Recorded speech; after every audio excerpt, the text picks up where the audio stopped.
Primero, te aclaro lo del punto de vibración. Lo del punto de vibración, yo lo que creo, y lo que cree mucha gente que enseña, es que es una transformación que se da en forma natural, del agudo al grave y del grave al agudo. O sea, el labio produce una transformación natural.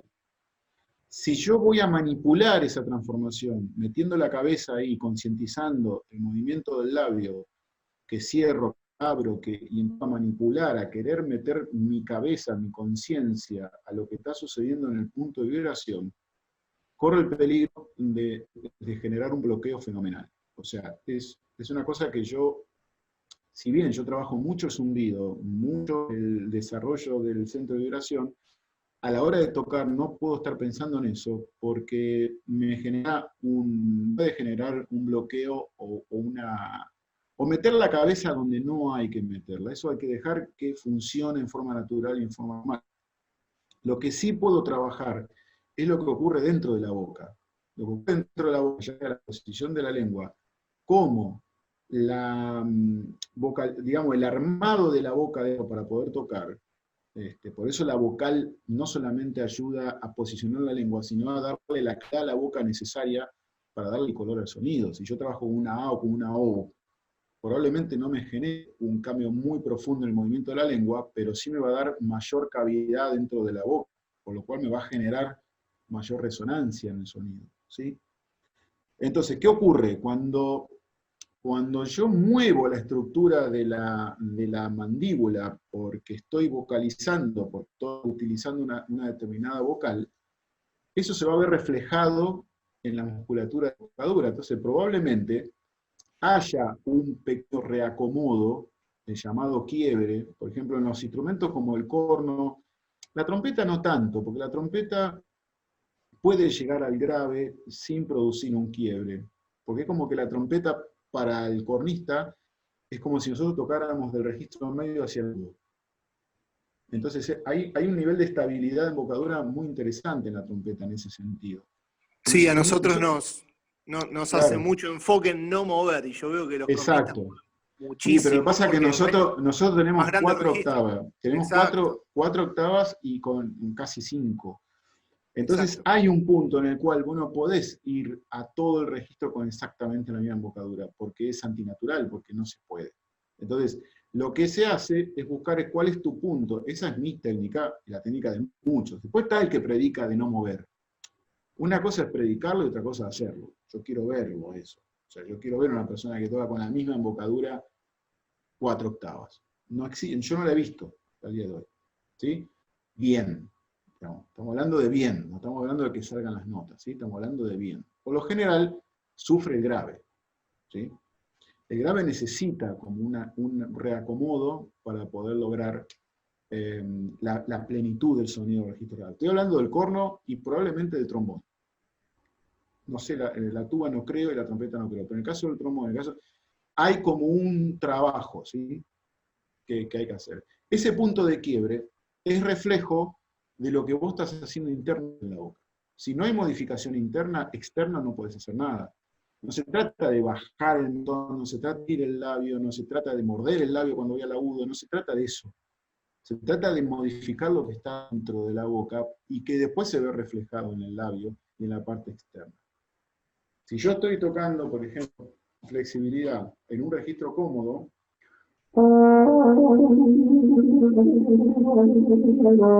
hay un movimiento, si ustedes ven, hay un pequeño movimiento de la embocadura, pero es reflejo de lo que yo estoy haciendo atrás. Si yo atrás estoy tocando con un control, digamos, que el movimiento está controlado, obviamente eso no se va a ver reflejado muy exagerado en la boca. Pero si yo voy hacia abajo,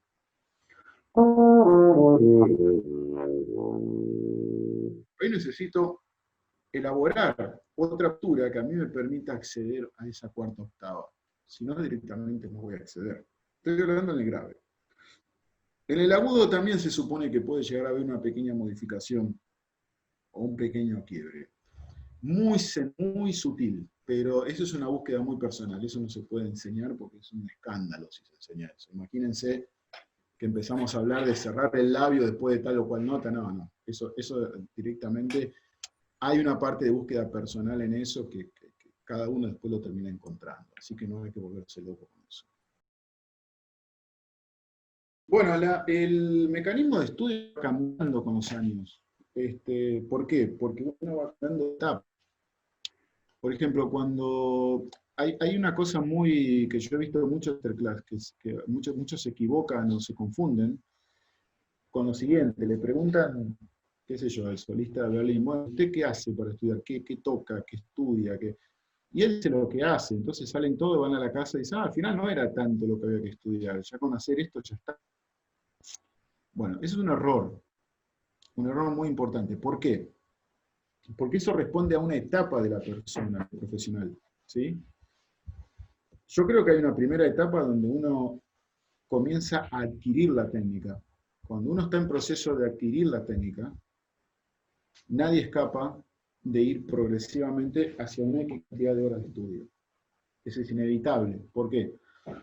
Porque uno adquiere la técnica de un mecanismo que es de estar encima del instrumento. Nadie puede adquirir la técnica en forma teórica, ir a la casa y tocar bien. O sea, el conocimiento hay que bajarlo al cuerpo, y eso lleva un tiempo, un cual uno tiene que repetir, tiene que intentar, tiene rutinas que son largas, abarcan un montón de ejercicios, un montón de problemas técnicos que uno tiene que enfrentar, y vencer y conquistar. Entonces, eso lleva un tiempo de estudio. Inevitablemente, cuando uno está en proceso de adquirir la técnica, uno tiene que dedicarle horas de estudio, si no, esa técnica no se va a incorporar nunca. ¿Sí? Una vez que esa técnica ingresó, uno empieza como a ejercer la profesión, bueno, empieza la aplicación de todo eso.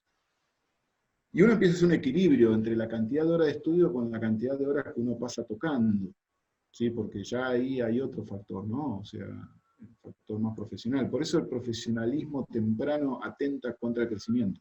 Esa es mi teoría, ¿sí? Si uno se pone a trabajar antes de estar preparado para hacerlo, corta el proceso de aprendizaje.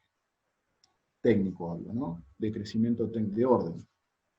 Ahora, después uno cuando se hace profesional, obviamente uno aprende a sintetizar el estudio, aprende a concentrar el estudio. De repente le es mucho más práctico o mucho más rendidor estudiar 2 o 3 horas que estudiar 10. Porque no necesita las 10 horas de estudio, sino que necesita ese alimento, esa porción que necesita para poderse mantener y poder seguir adelante. O sea que son como etapas. El tema es identificarse en qué etapa está uno, ¿no? Y dedicarle tiempo de acuerdo a esa etapa en que está. Bueno, en principio es tratar de hacer lo mejor que uno puede hacer. O sea, con lo que hay. Tratar de conseguir el mejor corno que se pueda conseguir, tratar de estudiar con el mejor maestro que se pueda conseguir. O sea, acá hay un equilibrio entre lo que se puede y lo que se desea, ¿no es cierto? O sea, eso es muy obvio. A mí me tocó vivir una etapa donde comprar un instrumento, me acuerdo del primer instrumento que me compré relativamente, que era un Kong viejo, lo pagué $800 y a mí me significaba años de salario. Yo en la banda ganábamos $15 en ese momento, en la época de Alfonsín. Así imagínense cuánto debería haber ahorrado para comprar un instrumento de $800. $800, que no es nada para un instrumento, ¿sí? Pero bueno, uno trata de trabajar, de estudiar con lo que tiene. No es necesario tener el super instrumento para tocar bien, no es necesario tener, o sea, todo depende en el momento que uno está. A ver, se puede estudiar, a mí me ha pasado con cornistas como Blatkovich, por ejemplo, que Blatkovich me dijo, yo cuando estaba en, lo conocen a Radovan Blatkovich, los que son cornistas duros. Sí. Un gran cornista. Bueno, él me decía, yo estudiaba Europa del Este y tocaba con el corno que tenía, que había podido conseguir ahí. No era el mejor corno del mundo. Tanto Blatkovich como Radek o Ágora, que ellos están acostumbrados a tocar con lo que tienen en la mano. No buscando comprar, o sea, digamos, se puede generar un muy buen nivel utilizando lo que uno tiene en el momento. Por supuesto que uno después tiene que ir superando y mejorando la calidad del instrumento de acuerdo al crecimiento de cada uno. Pero no es que yo voy a un supermercado, me compro un corno y salgo tocando bárbaro. O sea, eso no es así. Entonces hay que tener un poco de calma con ese tema, ¿no? O sea, un poco de calma, con estar detrás del superinstrumento todo el tiempo. Porque en realidad es más importante invertir en el estudio, a veces, ¿no? Es decir, si uno tiene un instrumento medianamente bueno que le permite estudiar, bueno, inviertan también en forma pareja en lo que es el estudio, porque si no, voy detrás de mi instrumento todo el tiempo. No sé si me explico.